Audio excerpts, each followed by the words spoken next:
మీ business ఏదైనా మీ ఊర్లో promotion చేయాలంటే అది సుమన్ టీవీతోనే సాధ్యం. ఇప్పుడే సంప్రదించండి.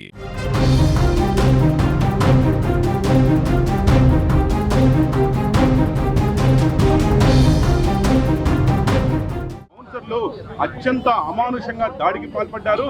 ఆ ఘటన మరొక ముందే నిన్నటి రోజున హైదరాబాద్ లో ఏకంగా మోహన్ బాబే లోగో చేత పట్టుకొని ఓ ప్రముఖ ఛానల్ పైన అత్యంత దారుణంగా దాడికి దిగడాన్ని తిరుపతి పాత్రికేయ సమాజం తీవ్రంగా ఖండిస్తోంది. ఈ రెండు ఘటనలు వీరు నిజానికి క్రమశిక్షణకు మారుపేరని, ఆయన ఉత్తమ పార్లమెంటేరియని, పద్మశ్రీ అని, విద్యావేత్తని ఇన్ని చెప్పుకునే మోహన్ బాబు ఈ స్థాయిలో తన స్థాయి మరిచి, తన విచక్షణ మరిచి, సహనాన్ని కోల్పోయి మీడియా పైన దాడికి తెగబడ్డాన్ని మొత్తం రెండు రాష్ట్రాల్లోని తెలుగు మీడియా సమాజం తీవ్రంగా గర్హిస్తోంది.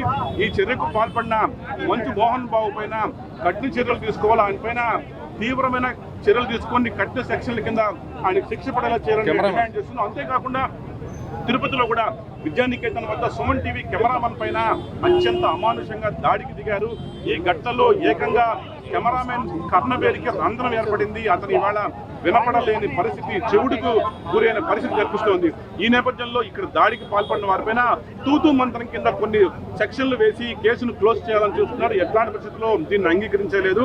దాడికి పాల్పడిన వారిపై హత్యాయత్నం కింద కేసు నమోదు చేయాలని తిరుపతి మీడియా డిమాండ్ చేస్తుంది. ఈ నేపథ్యంలో తిరుపతి ప్రెస్ క్లబ్ ఆధ్వర్యంలో మొత్తం అన్ని సంఘాలను కలుపుకొని జిల్లా ఎస్పీ కార్యాలయ ఆవరణలో ఎస్పీని కలిసి ఆ మేరకు ఆయనకు వినతిపత్రం ఇచ్చే ప్రయత్నం ఇవాళ చేయబోతున్నాము. పోలీసులు ఈ విషయాన్ని చాలా సీరియస్ గా తీసుకోవాలి. మా డిమాండ్ నేపథ్యంలో అందరిపై కూడా ఎవరైతే దాడికి పాల్పడ్డారో వారిపైన హత్యాయత్నం కింద కేసు నమోదు అని చెప్పి మేము సీరియస్ గా డిమాండ్ చేస్తున్నాం.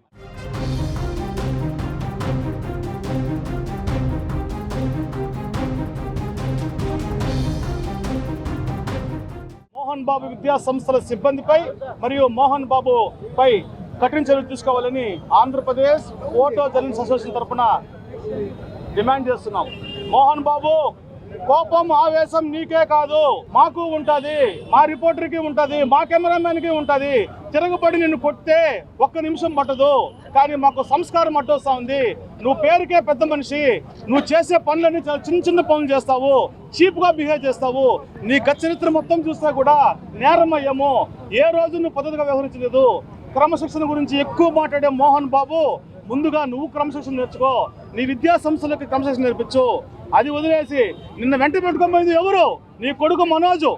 మీడియాని తీసుకొని పోయింది, మీడియా ఎవరు రాలేదు. వాళ్ళని వదిలేసి నువ్వు మీ కొడుకును తనుసుకో వదిలేసి చేతికి అలుసుగా తిరిగినటువంటి ఒక రిపోర్టర్ మీద దాడి చేస్తావా? ఇది నీ అహంకారము. ఇంతేనా ఉంటుంది? వయసు పైబడతా ఉంది. పెద్దరికం అనేది వయసుతో రాదు మోహన్ బాబు, సంస్కారంతో వస్తుంది. ఇకనైనా తెలుసుకో. వెంటనే మొన్న గాయపడినటువంటి కెమెరామ్యాన్ నరసింహుల యొక్క చెవు పూర్తిగా దెబ్బతినింది. అతనికి సుమారు 2 లక్షల రూపాయలు ఆపరేషన్ ఖర్చు అవుతుందని చెప్తున్నారు. ఇది కూడా మీ విద్యా సంస్థలపై మీరు భరించాలా? ఖచ్చితంగా మీరు చేసిన తప్పును క్షమాపణ చెప్పాలా? ఈ పోలీసులు కూడా నామమాత్రం సెక్షన్లు పెట్టారు. మన సుమన్ టీవీ పైన జరిగిన దాడి మీద ఎస్పీ గారిని కలవబోతున్నాం. సీరియస్ యాక్షన్ తీసుకోవాలా? నాన్ బెయిలబుల్ సెక్షన్లు పెట్టాలా? అటెంప్ట్ టు మర్డర్ కేసు పెట్టి వాళ్ళపైన ఖచ్చితంగా చర్య తీసుకోవాలని మరొకసారి తిరుపతి పాత్రికేయ సమాజం తరపున డిమాండ్ చేస్తూ, భవిష్యత్తులో కనుక న్యాయం జరగకపోతే మోహన్ బాబు కాలేజీని ముట్టడించడం ఖాయమని హెచ్చరిస్తున్నాం.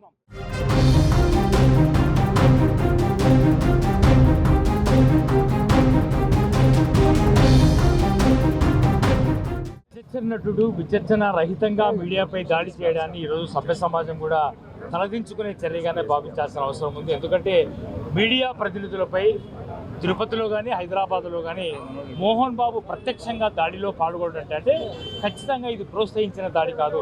ఖచ్చితంగా ఇది ఒక జర్నలిస్టులపై హత్యాయత్నం చేసే ప్రయత్నము మోహన్ బాబు చేశాడని పరిగణించాల్సిన అవసరం ఉంది. ఇప్పటికీ కూడా పోలీస్ యంత్రాంగం నిమ్మకు నీరెత్తినట్టుగా వివరించడం అనేది సరైనది కాదు. ఇప్పుడు తిరుపతిలో ఎస్పీని కూడా కలవబోతున్నాం. దేశవ్యాప్తంగా ఇప్పటికే జర్నలిస్టులు మీడియాపై జరిగిన దాడిని ఖండిస్తూ రోడ్డెక్కిన పరిస్థితి కనిపిస్తోంది. ఖచ్చితంగా కేంద్ర ప్రభుత్వం కూడా ఈ వ్యవహారంపై జోక్యం చేసుకోవాల్సిన అవసరం ఉంది. ఎందుకంటే ఒక పార్లమెంటేరియన్గా పనిచేసిన వ్యక్తి, ప్రజాస్వామ్య విలువలను కాపాడాల్సిన వ్యక్తి ఈ రకంగా మీడియాపై దాడి చేయడం అనేది సభ్య సమాజం తలదించుకునే చర్య. ఇలాంటి చర్యకు పాల్పడే ఎవరైనా కఠినంగా వివరించాల్సిన అవసరము ఎంతైనా ఉంది అనేది జర్నలిస్టుగా మేము డిమాండ్ చేస్తున్నాం. ఖచ్చితంగా జర్నలిస్టులు విధి నిర్వహణలో భాగంగా రోడ్డెక్కి జర్నలిజం చేసే అవకాశము లేని పరిస్థితుల్ని తీసుకొస్తే రకంగానే దాడులు కొనసాగుతున్నాయంటే ఖచ్చితంగా ఈ దాడులను ఖండించాల్సిన అవసరం ఉంది.